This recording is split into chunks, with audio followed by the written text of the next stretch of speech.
Let's My Trend Twister. Let's mike trend twister. आइए जानते हैं आज क्या वायरल हो रहा है सोशल मीडिया पर। एक तरफ इसरो गगनयान की तैयारी कर रहा है और दूसरी तरफ हमारे नेता और धर्मगुरु जनता को अपनी अजीबोगरीब बातों से हंसाने में लगे हैं। पूर्व केंद्रीय मंत्री और बीजेपी सांसद अनुराग ठाकुर का एक वीडियो वायरल है जिसमें वे कह रहे हैं कि हनुमान जी पहले अंतरिक्ष यात्री थे। अनुराग ठाकुर ने एक स्कूल के कार्यक्रम में बच्चों से सवाल पूछा कि दुनिया का पहला अंतरिक्ष यात्री कौन था। बच्चों ने सही जवाब दिया, नील आर्मस्ट्रांग। लेकिन अनुराग ठाकुर ने कहा, नहीं, हनुमान जी पहले अंतरिक्ष यात्री थे।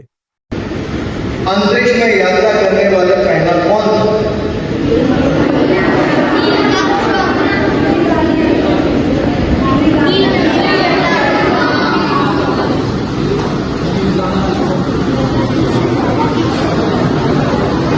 मुझे तो लगता है हनुमान जी थे,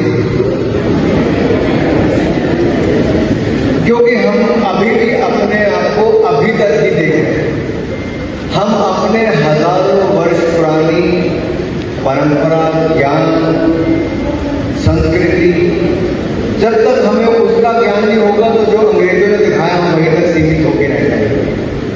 तो मेरा फिर अनुरोध प्रिंसिपल महोदय से और आपके अध्यापकों से इतना ही रहेगा, टेक्स्ट बुक से बाहर निकल के जो हमारे वेद हैं, हमारी परंपराएं हैं, हमारा ज्ञान है, उस दिशा की ओर के अगर हमें लागू मिलकर देखें तो शायद बहुत कुछ देखें। बागेश्वर धाम के धीरेन्द्र शास्त्री कहाँ पीछे रहने वाले हैं। एक टीवी शो में रजत शर्मा के सवाल का जवाब देते हुए धीरेन्द्र शास्त्री ने कहा कि उन्हें विमान दुर्घटनाओं का भी पहले से पता चल जाता है, लेकिन वे घटनाओं को रोक नहीं सकते। आलोचना करने वाले कहते हैं कि पहलगाम में हमला हुआ तो बाबा ने पर्ची क्यों नहीं निकाली? हिंदुओं को उनका नाम पूछकर, धर्म पूछकर गोली मारी गई, तो बाबा कहाँ थे? प्लेन क्रैश हुआ, ट्रेन टकराई, तब बाबा की पर्ची कहाँ चली गई? हम पढ़ते रहते हैं, कमेंट खूब बढ़िया आते हैं। हम उनसे एक बात इस वीडियो के माध्यम से, आपके माध्यम से निवेदन भी करना चाह रहे। 24 घंटे में जो विधा है दरबार की, वो कुछ क्षण के लिए बैठते हैं और प्रार्थना करते हैं। भगवान कृष्ण को भी पता था कि महाभारत होगी, लेकिन क्या वो टाल पाए? नहीं। हम भाग्य नहीं टालते, ना हम विधि के लेख को टालते। यदि विधि के लेख को हम टाल दें तो फिर हम ही विधाता ना हो गए। विधाता की आवश्यकता क्या? हम लेख को नहीं मिटाते कि हम लेख को मिटा दें कि आज प्लेन पे मत बैठना वरना क्रैश हो जाएगी एयर इंडिया की। यदि हम ये बता दें तो फिर तो विधि के लेख भी मिट जाएगा। राजस्थान में प्रदेश कांग्रेस कमेटी के मुख्यालय पर आज एक भावुक पल देखने को मिला। पूर्व मुख्यमंत्री अशोक गहलोत जब पार्टी ऑफिस पहुंचे तो कांग्रेस का एक पुराना कार्यकर्ता उन्हें देखकर इमोशनल हो गया। उसका ये वीडियो वायरल हो रहा है जिसमें कार्यकर्ता अपनी पीड़ा व्यक्त कर रहा है और ये भी कह रहा है कि वो गहलोत के बड़े प्रशंसक हैं, हमेशा कांग्रेस के साथ रहे। उनकी भावुकता देखकर गहलोत ने आगे बढ़कर कार्यकर्ता को गले लगा लिया। मुख्यमंत्रियों को 30 दिन जेल जाने पर पद से हटाने के विधेयक पर सपा प्रमुख अखिलेश यादव ने योगी आदित्यनाथ पर चुटकी ली।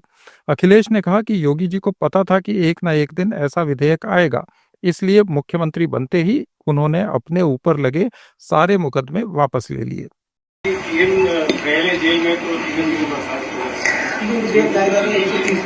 हमारे मुख्यमंत्री जी को पता था ये बात कि एक न एक दिन ऐसा विधेयक आएगा।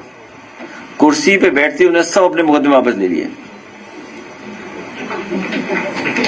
अपने तो लिए ही लिए, डिप्टी सीएम के भी ले लिए। पूर्व केंद्रीय मंत्री विजय गोयल ने सुप्रीम कोर्ट के आवारा कुत्तों पर दिए गए फैसले पर अपना मोर्चा खोल दिया है। गोयल ने एक्स पर कहा कि सुप्रीम कोर्ट का फैसला अजीब है। जो अच्छी बातें हैं वे लागू नहीं होंगी और जो गलत हैं उन्हें जनता भुगतेगी। गोयल ने कहा कि दिल्ली में रोज 2000 लोग कुत्तों के काटने का शिकार हो रहे हैं और देश भर में 1 करोड़ से ज्यादा आवारा कुत्ते खुले घूम रहे हैं। इसीलिए उन्होंने ये आंदोलन शुरू किया है। दोस्तों, सुप्रीम कोर्ट का निर्णय बड़ा अजीब है। जो अच्छी बातें हैं वो इम्प्लीमेंट नहीं हो सकती और जो खराब बातें हैं उसके लिए हम सबको भुगतना पड़ेगा। उन्होंने कह दिया स्टरलाइजेशन और वैक्सीनेशन होनी चाहिए। स्टरलाइजेशन वैक्सीनेशन का तो नियम पहले भी था, हो नहीं रही थी, अभी भी वैसे ही चलेगी मुझे लगता है। उन्होंने कहा स्टरलाइजेशन वैक्सीनेशन के बाद कुत्तों को वहीं ही छोड़ दिया जाएगा और केवल अग्रेसिव काटने वाले खूंखार कुत्तों को बाड़े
में जो लोग वहां उपस्थित थे, RWA के थे, NGO के थे, सवेरे घूमने वाले थे, उन सब ने मुझे कहा है गोयल साहब आप आगे बढ़ो, हम तुम्हारे साथ हैं। रेजिडेंट वेलफेयर एसोसिएशन से मेरा अनुरोध है, आप भी अपने यहाँ लोगों को इकट्ठा करके अगर आवारा कुत्तों के काटने की समस्या पर मीटिंग रखना चाहते हैं तो आपको हमसे संपर्क करना होगा। आप लोग नहीं खड़े हुए तो इसी तरीके से आपके हमारे बच्चों को ये आवारा कुत्ते काटते रहेंगे और लोग तमाशा देखते रहेंगे। ससुर भाजपा छोड़कर कांग्रेस में आ गए और उत्तराखंड में बीजेपी को खत्म करने की कसम ली, लेकिन उनकी पुत्रवधू भाजपा में शामिल हो गई। मतलब अब घर में भी घमासान। बीजेपी सरकार के पूर्व मंत्री हरक सिंह रावत जो अब कांग्रेस में हैं, उन्होंने उत्तराखंड में बीजेपी को खत्म करने की कसम खाई है, लेकिन उनकी पुत्रवधू अनुकृति रावत ने बीजेपी का समर्थन किया। अनुकृति ने कहा कि वो पीएम मोदी के विचारों से सहमत होकर भाजपा में शामिल हुई।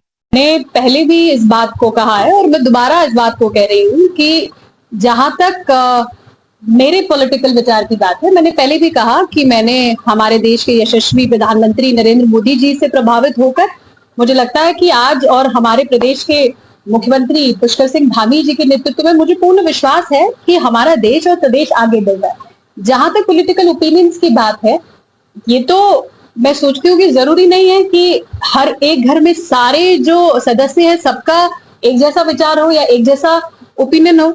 जहां तक आप डॉक्टर हरक सिंह रावत जी की बात कर रहे हैं, वो कांग्रेस के बहुत सीनियर नेता हैं, प्रदेश के बहुत सीनियर नेता हैं और ये उनका एक निजी विचार है, ये उनका एक व्यक्तिगत थॉट है। जैसे आई थिंक कि ये हमारे लोकतंत्र की खूबसूरती है, हर व्यक्ति को अपनी अभिव्यक्ति की आजादी है, अपना पॉलिटिकल ओपिनियन चूज करने की इंडिपेंडेंस है। तो उसी प्रकार से मैं, जहां तक आप मेरी बात करते हैं, मुझे लगता है कि मैं भारतीय जनता पार्टी की कार्यकर्ता हूं और भारतीय जनता पार्टी जब भी मुझे जिस प्रकार के कार्य में लगाती है, मैं बड़ी निष्ठा के साथ उस काम को करती हूँ और आगे भी पार्टी जो जिम्मेदारी देगी उसको मैं पूरी निष्ठा के साथ पूरा करूंगी। पार्टी के मध्य प्रदेश के मुख्यमंत्री मोहन यादव का सड़क किनारे ठेले पर भुट्टे खाने का वीडियो वायरल हो रहा है। ये वीडियो मोहन यादव ने खुद अपने एक्स पर पोस्ट किया। उन्होंने लिखा, बारिश के मौसम में लोग रेहड़ी पटरी और ठेले लगाकर भुट्टे बेचते हैं। अपनी यात्रा के दौरान एक बहन को भुट्टे का व्यवसाय करते देखा तो रुके और उसे प्रोत्साहित किया और इसी दौरान बहनों और बच्चों के साथ फोटो खिंचवाकर आशीर्वाद लिया। मोहन यादव ने लिखा कि ये पल आनंद की अनुभूति से सराबोर था। बच्चे कितने हैं? एक ये है, एक और है छोटा। एक ये एक और छोटा है। लाडली बना हुआ। हाँ, लाडली बना है। वाह, बेटा कितने हैं? हाँ, बताना। और बेटा तो स्कूल जाएगा ना? जी सर, जाता हूँ। कौन सी क्लास पढ़ रहा है? 10th class.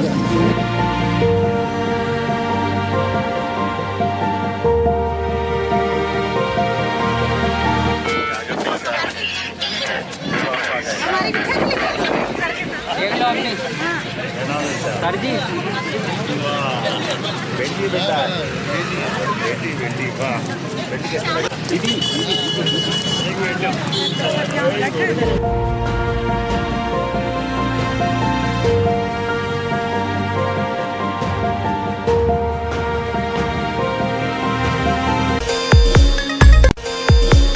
उत्तर प्रदेश के मुख्यमंत्री योगी आदित्यनाथ का पगड़ी वाला वीडियो वायरल है। योगी पैडलेगंज में गुरुद्वारे के रिनोवेशन के कामों का लोकार्पण करने पहुंचे थे।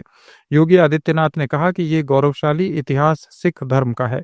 हमारा कर्तव्य है कि हम उन लोगों के प्रति कृतज्ञता व्यक्त करें जिन्होंने अपने नहीं देश के लिए प्राणों का बलिदान किया। उस पवित्र गुरु ग्रंथ साहब के प्रथम प्रकाश पर्व के इस आयोजन में हमें पैडलेगंज के इस पवित्र गुरुद्वारा में भागीदार बनने का अवसर प्राप्त हो रहा है। मैं इस अवसर पर आप सभी सिख बंधुओं को, प्रदेश भर के सभी सिख बंधुओं को और भारत की आन मान और शान पर विश्वास करने वाले हर उस नागरिक को हृदय से बधाई देता हूं, अपनी शुभकामनाएं देता हूं। याद करना, इतिहास में वही जाति और वही कौम जीवित रही है जो अपने पूर्वजों पर उनके शौर्य को, उनके पराक्रम को, उनके योगदान को स्मरण करके उसे अपने जीवन का हिस्सा बनाती है। सिखों के समृद्धि और उनके प्रगति के पीछे भी गुरु परंपरा के प्रति उनकी अगाध निष्ठा है। गुरु नानक देव जी से लेकर गुरु गोविंद सिंह जी महाराज तक एक ऐसी अनुपम और अटूट परंपरा जिसने भारत और भारतीयता के लिए, सनातन धर्म के लिए बार बार अपनी शहादत दी। जब भी आवश्यकता पड़ी, जब भी सनातन पर कोई संकट आया, सिख गुरुओं ने आगे आकर के अपना सर्वस्व बलिदान करने में कोई संकोच नहीं किया। और हमें पैडलेगंज गुरुद्वारा के इस कार्यक्रम में, इसके पुनरुद्धार के इस कार्यक्रम के साथ जुड़ने का अवसर ऐसे समय में प्राप्त हो रहा है जब यह वर्ष गुरु तेग बहादुर जी महाराज की पावन शहीदी का 350वां वर्ष हम लोग पूरे देश के अंदर और पूरी दुनिया के अंदर आयोजित कर रहे हैं। मंजर भोपाली की एक गजल इन दिनों वायरल हो रही है। मंजर कहते हैं, मुझको अपने बैंक की किताब दीजिए, देश की तबाही का हिसाब दीजिए। कविता का वीडियो वायरल है, खूब रिट्वीट हो रहा है और देश के आज के हालात से जोड़कर देखा जा रहा है। मुझको अपने बैंक की किताब दीजिए, देश की तबाही का हिसाब दीजिए। गांव गांव जख्मी फजाएं हो गई, जहरीली घर की हवाएं हो गई, महंगी शराब से दवाएं हो गई। लोग जो गरीब थे हकीर हो गए, आप तो गरीब से अमीर। ये थे आज के कुछ अहम वायरल पोस्ट्स। अपडेट्स के लिए जुड़े रहिए लेट्स माइक के साथ।